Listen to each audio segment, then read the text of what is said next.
Madame, Monsieur, bonsoir. Bienvenue dans ce journal. Voici ce qui domine l'actualité ce soir. Fin de la grève aux préscolaires et aux primaires. Les cours reprennent demain lundi dans les écoles. L'intersyndicale lève son mot d'ordre de grève après un accord avec le gouvernement. C'est ce qui ressort de l'Assemblée générale. Un chronogramme des discussions arrêté pour trouver des solutions aux revendications. La mécanisation de l'agriculture est un moyen de croissance du secteur. Les acteurs ont fait des propositions aux participants. La Côte d'Ivoire invite les investisseurs à s'intéresser au marché ivoirien. À Paris, il s'est tenu le Salon international du mécanisme agricole. La miséricorde de la jungle sacrée, étalon d'or du Yenanga, le réalisateur rwandais Joël Karekezi s'est distingué par ce film qui dénonce l'absurdité de la guerre. Fin du FESPACO 2019 hier soir, le palmarès dévoilé, la Côte d'Ivoire s'en sort avec 3 prix. Les cours reprennent dans le préscolaire et le primaire. Un accord a été trouvé avec le ministère de l'Éducation. Il est assorti d'un chronogramme des discussions. La grève est donc suspendue. Écoutons la déclaration de l'intersyndicale ISEPSI. Avant cette levée du mot d'ordre de grève, le porte-parole de l'intersyndicale de l'enseignement préscolaire et primaire, ISEPSI, a rappelé les décisions prises lors de l'Assemblée générale extraordinaire du 2 mars dernier. Au cours de cette Assemblée générale, nous avons expliqué à nos camarades que la primature s'est saisie de nos dossiers et nous promet un cadre de discussion productif avec la présence de tous les ministères techniques afin que des décisions soient prises science tenante. Mieux, nous leur avons dit que le gouvernement s'est engagé à gérer les effets collatéraux de la crise avec nos camarades blessés, ceux qui sont en fuite, comme ceux dont les motos ont été incendiées, sans oublier les intimidations et autres menaces dont les enseignants sont victimes de la part de certains responsables administratifs et politiques. Face à ces engagements, le gouvernement nous demande en retour que nous suspendions notre mot d'ordre de grève pour que, dans un climat apaisé, nous puissions aller aux discussions.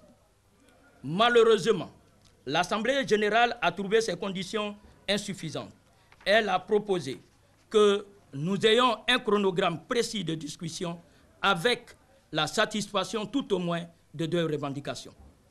Après des débats houleux, la direction de l'ISEPSI tranche. Le mot d'ordre de grève sera levé dès que nous obtiendrons le chronogramme de discussion.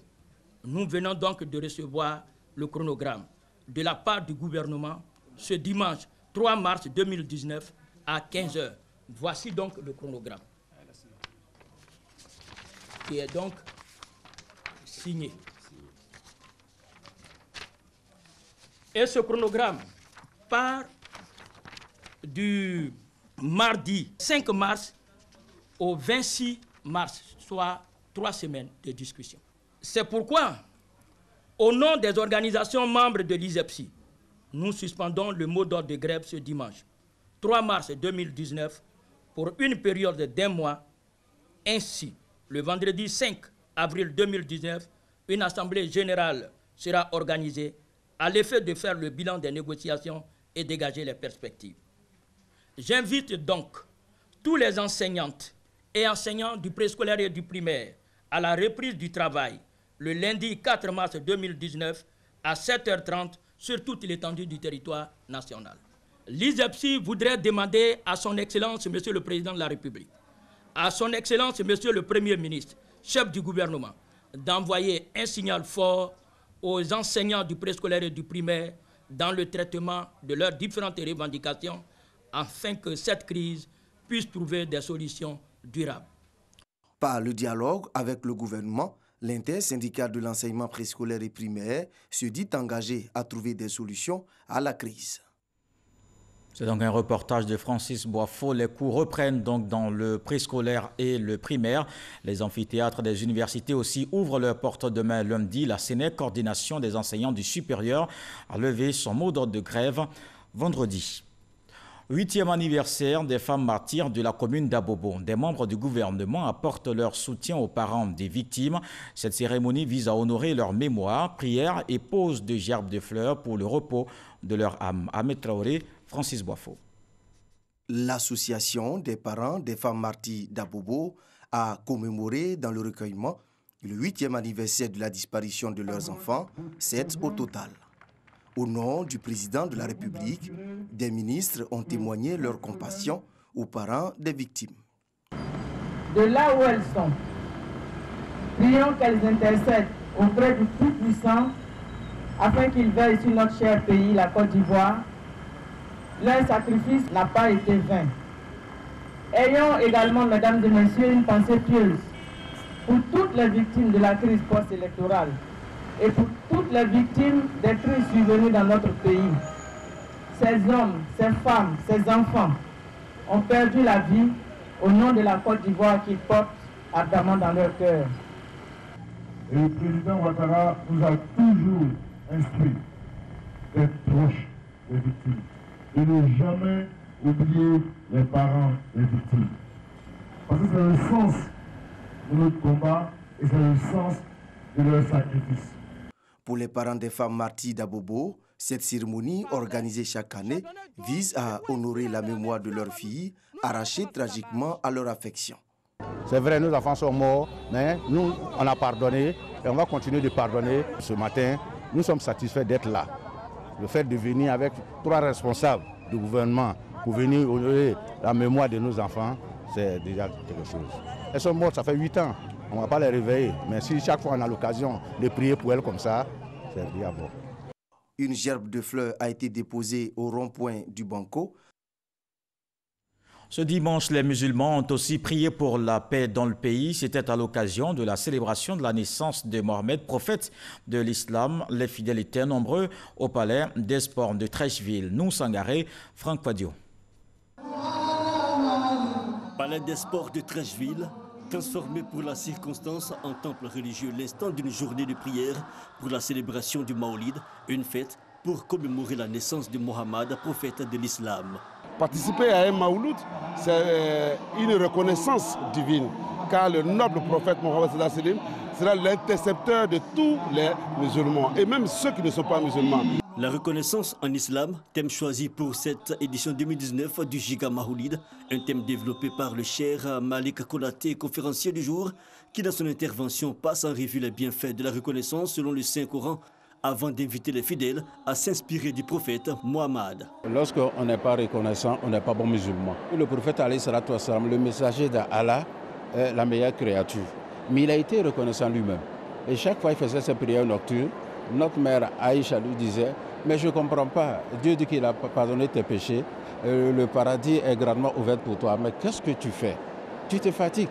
Il dit « Non, tu ne voudras pas que je sois quelqu'un de reconnaissant, un serviteur, même si Dieu, par sa miséricorde infinie, me dit que je suis au paradis, il faudrait que je lui dise merci à travers les prières nocturnes. » Une célébration religieuse qui a vu la présence de plusieurs personnalités, dont la ministre Mariatou Kone et le ministre d'État Ahmed Bakayoko, qui ont invité les fidèles à prier pour la consolidation de la paix en Côte d'Ivoire. Parce que la religion musulmane, la foi musulmane, cette foi-là, elle règle votre vie. Elle règle tout dans votre vie. Elle règle votre démarche, elle règle vos paroles, elle règle vos actes. Le président m'a chargé de vous dire de continuer à prier. En vérité, la consolidation de la paix et de la cohésion sociale constitue les leviers et la sève vivifiante de l'arbre du développement de notre nation. Ce Giga Maoulid, initié par le groupe de réflexion islamique, spirituelle et ésotérique, est à sa 11e édition. Il a été marqué par des bénédictions et des cantiques.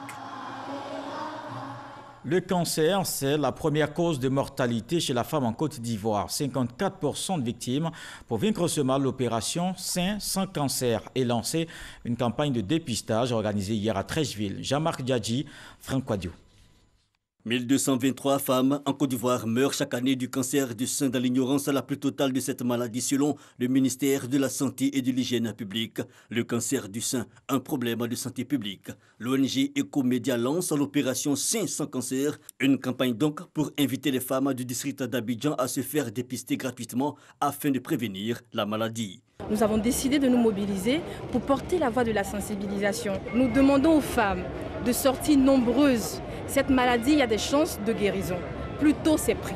Le dépistage aide à détecter le cancer de façon précoce. Il reste le meilleur moyen de limiter les conséquences néfastes de la maladie. Alors cette opération, que je dirais plutôt de sensibilisation et d'information pour le changement de comportement, est une opération qui va être déployée sur les différentes communes d'Abidjan avec comme message fort que toute femme à partir de 25 ans doit consulter, doit faire l'autopalpation et surtout leur donner le message important que lorsque le cancer se diagnostique précocement, c'est-à-dire lorsque nous avons une tumeur inférieure à 2 cm, on est capable de guérir en Côte d'Ivoire ces patientes-là dans près de 90% des cas. Ce projet humanitaire a vu la participation du ministère de la Santé et de l'Hygiène publique ainsi que celle des collectivités territoriales. L'État de Côte d'Ivoire joue sa partition et les collectivités territoriales s'engagent à jouer leur partition. On l'a dit, le cancer du sein se guérit aujourd'hui pourvu qu'il soit dépisté à temps. Et c'est ce dépistage gratuit auquel nous invitons toutes les femmes de la commune de Treichville, des 5 communes qui ont été désignées pour l'édition 2019, et en dehors de cette campagne, pour toutes les communes qui souhaiteraient bénéficier du programme national de lutte contre le cancer. L'opération Sein sans cancer se déroulera du 22 mars au 26 octobre dans les communes du district d'Abidjan. Un environnement sain est aussi gage de bonne santé. Hier samedi, l'opération Grand Ménage était à sa 25e édition. Cette initiative du gouvernement vise à donner fière allure aux villes et communes de Côte d'Ivoire. Des habitants de Cocody et Marcory se sont mis à la tâche. Ils ont mené des actions de salubrité dans leur quartier. Des détails avec Grace Kando. L'opération Grand Ménage se poursuit sur le terrain. Pour cette 25e édition, l'accent a été mis sur l'entretien des cités. Dans les communes de Cocody et de Marcory, les riverains se sont attelés à rendre propre leur quartier. Ici, à Cocody, 166 logements et à Marcory Hibiscus, curage de carnivaux, désherbage, balayage et nettoyage étaient au menu. Chaque bâtiment a fait descendre ses résidents pour balayer, curer, en tout cas enlever toute la saleté. C'est une façon d'accompagner le gouvernement qui attire toujours notre attention sur notre bien-être. Tout le monde est mobilisé, les femmes sont là, les jeunes sont là, les enfants sont là, et tout le monde a pied d'œuvre pour que nos cités soient rayonnantes et belles. Des actions de salubrité, certes, mais aussi quelques préoccupations. Nous avons besoin du soutien du ministère, on a besoin de râteaux, de pelles, bref, de tous les moyens qui peuvent nous aider à faire en sorte que la cité Hibiscus soit l'une des plus belles cités d'Abidjan. Au niveau de la cité, en tout cas, tout le monde est engagé pour faire ces grands ménages. Mais on a un caniveau qui est juste là, il y a la voie à faire par derrière. Et comme il faut des canalisations, puisque tous nos caniveaux débouchent sur cette voie, et comme la voie n'est pas encore faite, dès lors qu'il y a une grande saison de pluie, souvent nos résidents sont inondés. Des requêtes que le ministère de l'Assainissement et de la Salubrité entend prendre en compte. La tutelle invite par ailleurs les riverains à s'approprier le grand ménage. Au nom de Madame la ministre, je dis merci au président des comités des cités qui ont fait de ce concept vraiment leur affaire personnelle. Je lance un appel à toute la population ivoirienne de daigner et de oser faire ce geste qui sauve. Pourquoi je dis ce geste qui sauve? Parce que plus vous êtes propre et mieux vous vivez, et vous vivez longtemps. Pour cette 25e édition, le thème retenu est « La propriété de ma cité, c'est mon affaire ». Celui de l'affichage, il y a une réglementation de la pose des supports publicitaires à Abidjan, une opération de stickage initiée. Le directeur du Conseil supérieur de la publicité était l'invité du magazine du dimanche présenté par Hamza Diaby. Écoutons les explications de Mamadou Dosso. Il s'agit d'une opération menée dans tout le district autonome d'Abidjan pour identifier, à l'aide de stickers pose interdites, tous les mobiliers et tous les dispositifs qui ont été posés en violation des règles imposées par le décret de 2007 sur l'affichage publicitaire. Et notamment, nous pouvons citer des panneaux implantés à des carrefours, des panneaux qui obstruent la visibilité des panneaux de signalisation, des panneaux qui obstruent la visibilité des feux tricolores, etc. Les objectifs principaux de l'opération, c'est d'abord d'assainir le paysage de l'affichage publicitaire. Et pour ce faire, on a décidé de recenser tous les dispositifs qui ont été imposés, implantés en violation du décret précité. Ensuite, il fallait amener tous les propriétaires des régies des panneaux publicitaires à venir identifier leurs panneaux. Plus tard, quand nous allons finir d'assainir le secteur, nous allons penser à le moderniser. Pour le petit district autonome d'Abidjan, nous avons pu décompter environ 6 000 panneaux. Et parmi ces 6 000 panneaux, on a 3 000 qui sont irréguliers. On va commencer par le démantèlement des dispositifs qui sont inconnus à la propriété. La semaine prochaine, on devrait commencer le démantèlement de ces dispositifs-là. Ensuite, il y aura une phase de réorganisation des différents panneaux irrégulièrement implantés. Et à partir de ce mois de février, nous avons arrêté de délivrer depuis février. Donc pendant la période d'identification, il n'y a plus d'agrément délivré par le CSP. Délivré par le CSP pour les activités d'affichage publicitaire. C'est-à-dire que pour les agences conseillères en communication, ils peuvent toujours avoir un agrément, mais pour les régies d'affichage publicitaire, on ne peut plus en avoir. Nous avons arrêté.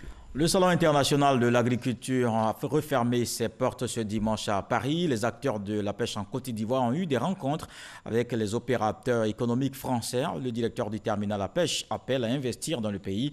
Il a présenté les potentialités du port d'Abidjan. De Paris, Hervé Blé. Un port important avec des infrastructures modernes et qui est ouvert sur le monde, c'est le message principal du directeur du terminal à pêche du port autonome d'Abidjan à ce 56e salon international de l'agriculture.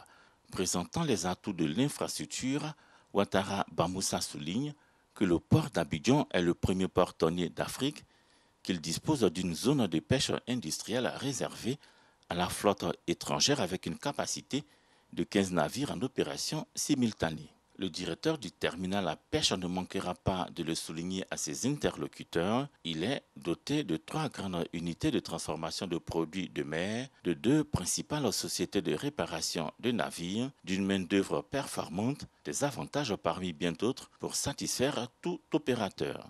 Il ressort des interventions des uns et des autres que beaucoup d'opérateurs, beaucoup d'investisseurs voudraient bien venir au port d'Abidjan et ces opérateurs ignoraient la qualité des infrastructures dont nous disposons.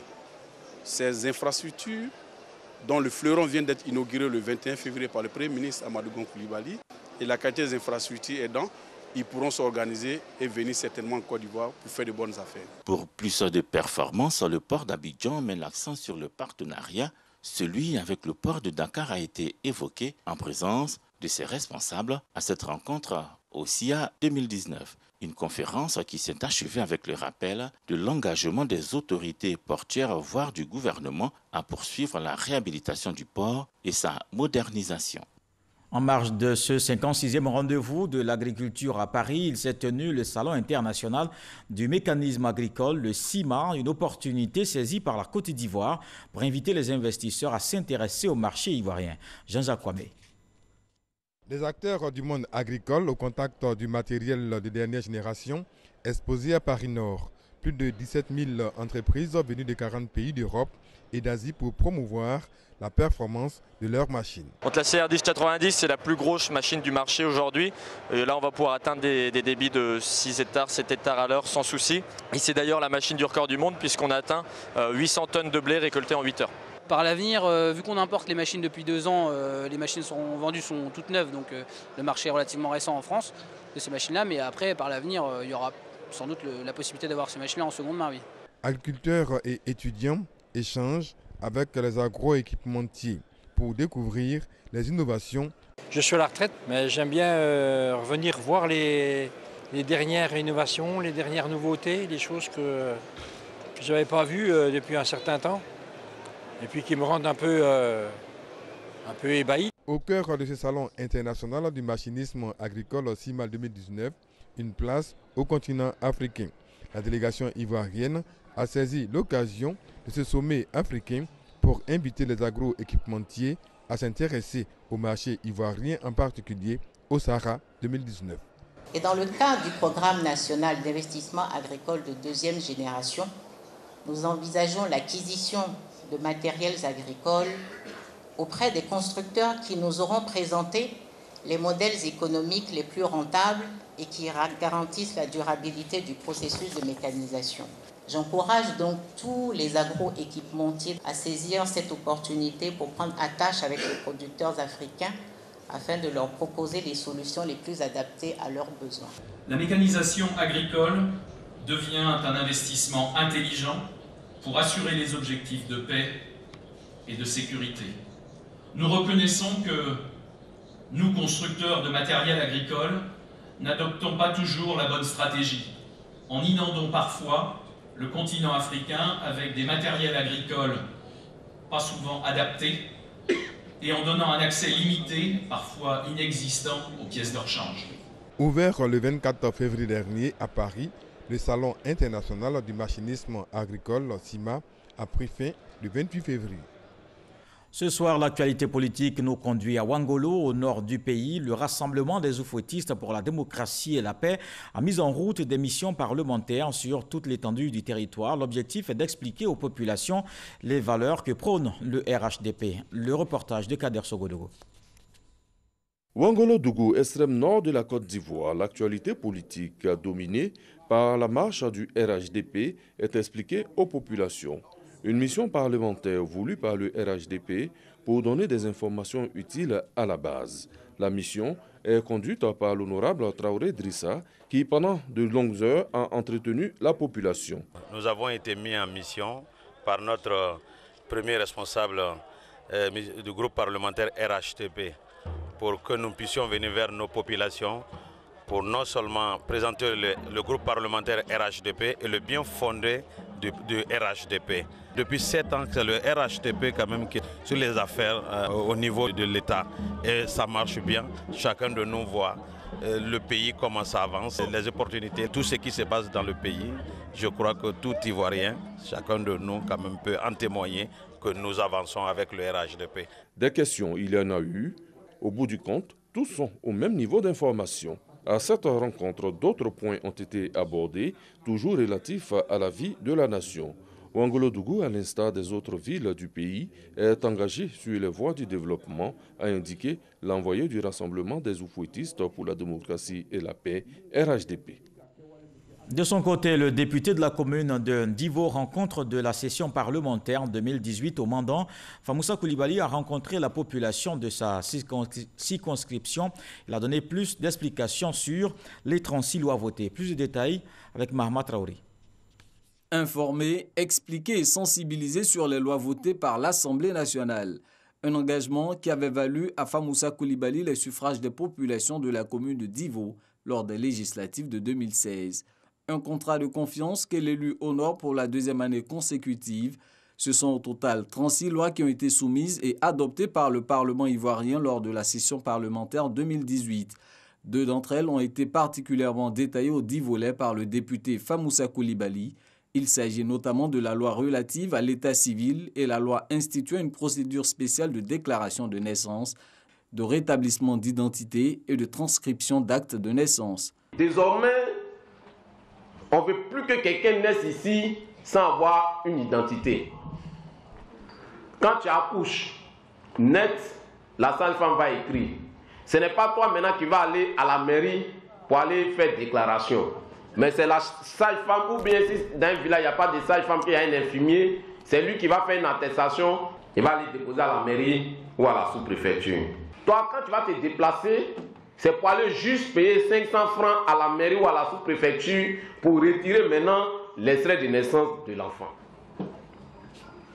Maintenant aussi, dans les villages, les chefs de village vont commettre des gens qui vont être agréés par l'officier d'état civil, par le sous-préfet ou bien par le maire. Eux, ils vont avoir un registre. S'il y a eu une naissance, ils vont écrire. S'il y a décès aussi, ils vont écrire. Le Parlement ivoirien a également voté le projet de loi d'ordonnance portant amnistie de 800 détenus de la crise post-électorale. Selon le député Famoussa Koulibaly, cette décision vise à appuyer la volonté de paix et de réconciliation nationale portée par le président Alassane Ouattara. Une page de culture, le rideau est tombé dans la soirée hier sur la 26e édition du FESPACO, une grande cérémonie de clôture de cette fête du cinéma africain. Le réalisateur rwandais Joël Karekezi a été sacré étalon d'or du Yenanga avec son film La miséricorde de la jungle. La Côte d'Ivoire s'en sort avec 3 prix au niveau palmarès officiel. Serge Koléa, notre envoyé spécial. L'étalon d'or de Yenanga est décerné au film The Mercy of the Jungle. Mercy of the Jungle du réalisateur rwandais Joël Karekezi sur la plus haute marche du FESPACO. Le Rwanda, pays invité d'honneur, représenté à cette cérémonie de clôture par son président Paul Kagame, s'illustre de la plus brillante façon. C'était pas facile, mais ce qui est bien, c'est que toute l'équipe qui est avec moi ici, nous tous, on avait envie de faire ce film. Pour moi, c'est beaucoup d'années de travail. C'est pas seulement pour moi, c'est ma génération, en Afrique, au Rwanda, partout, qui se bat chaque jour pour faire des films, raconter nos histoires. Un trophée et une enveloppe de 20 millions de francs CFA pour les Talons d'Or 2019. Les Talons d'Argent revient au film Karma de Khaled Youssef, réalisateur égyptien. Il reçoit un trophée et 10 millions de francs CFA. Fatwa, long métrage tunisien de Ben Wayou, est étalon de bronze. Il empoche 5 millions de francs CFA. Cette année, les organisateurs ont décerné une trentaine de prix pour une cagnotte de plus de 145 millions de francs CFA. La Côte d'Ivoire décroche 3 prix dans le palmarès du FESPACO avec Résolution et Blog, 2 des 10 productions ivoiriennes en lice. Pendant 8 jours, plus de 400 films ont été projetés, environ 5000 professionnels du cinéma et des médias ont pris une part active dans la réussite du cinquantenaire du FESPACO qui a été marqué par les présences des présidents du Burkina Faso, du Mali et du Rwanda. Plusieurs points ont marqué l'actualité cette semaine, comme les présidentielles au Sénégal et au Nigeria. Tous les dimanches, nous vous faisons le point, le 7 sur 7, Wodion Télé, Soro, Aboussanogo.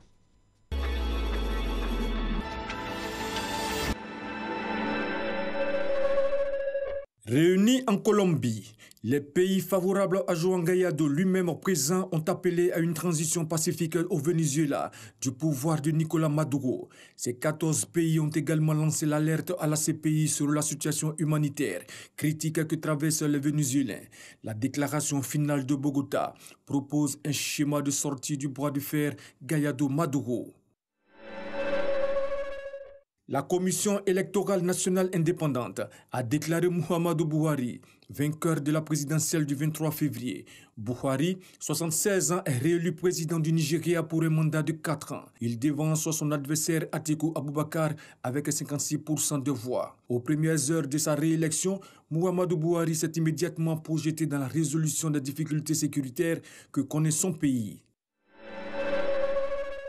Au Vietnam, la rencontre entre Donald Trump et Kim Jong-un n'a pas produit d'accord. Les deux dirigeants, Trump et Kim, ne se sont pas accordés sur les questions nucléaires et de paix en Corée. Ces négociations infructueuses visaient essentiellement le démantèlement de Yongbyon, en contrepartie de la levée de sanctions à la faveur de la partie coréenne. Lors du sommet Corée du Nord-États-Unis, aucune déclaration conjointe des deux parties n'a été prononcée. Macky Sall est réélu président de la République du Sénégal pour un mandat de 7 ans. Les résultats provisoires du premier tour de l'élection présidentielle du 24 février sont tombés jeudi. Selon la Commission nationale de recensement des votes, des 5 candidats qui ont participé à l'élection, Macky Sall a obtenu 58,27% des voix, devançant son poursuivant direct et Idrissa Seck accrédité de 20,5%. Le Pakistan a remis à l'Inde un pilote capturé en semaine au Cachemire.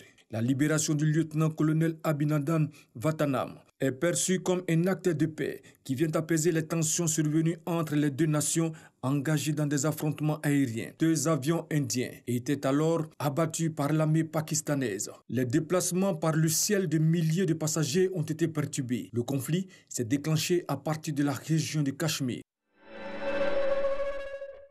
Ce samedi 2 mars 2019 aurait pu représenter un demi-siècle de présence dans l'air pour le Concorde. Premier vol en mars 1969 avec le pilote français André Turcat, l'avion que l'on a surnommé le Grand Oiseau Blanc avait cessé de voyager dans le ciel en 2003. Avec 62 mètres de long, cette machine aux formes séduisantes est le tout premier avion civil équipé de commandes de vol électrique et analogique. En altitude, le Concorde pouvait aller jusqu'à 18 000 mètres. Agréable à la vue, l'entretien du supersonique franco-britannique était délicat. En Algérie, c'est le dernier jour de dépôt de candidature pour la présidentielle du 18 avril 2019. Malgré des manifestations répétées en semaine, le dossier d'Abdelaziz Bouteflika a finalement été déposé. Si le 5e mandat du président sortant focalise toutes les attentions, les Algériens ont manifesté un engouement pour le fauteuil présidentiel. Ce sont plus de 100 postulants qui ont fait acte de candidature. Parmi eux, des candidats tels que Talay El Ouriet ou encore l'ancien général Ali Guediri.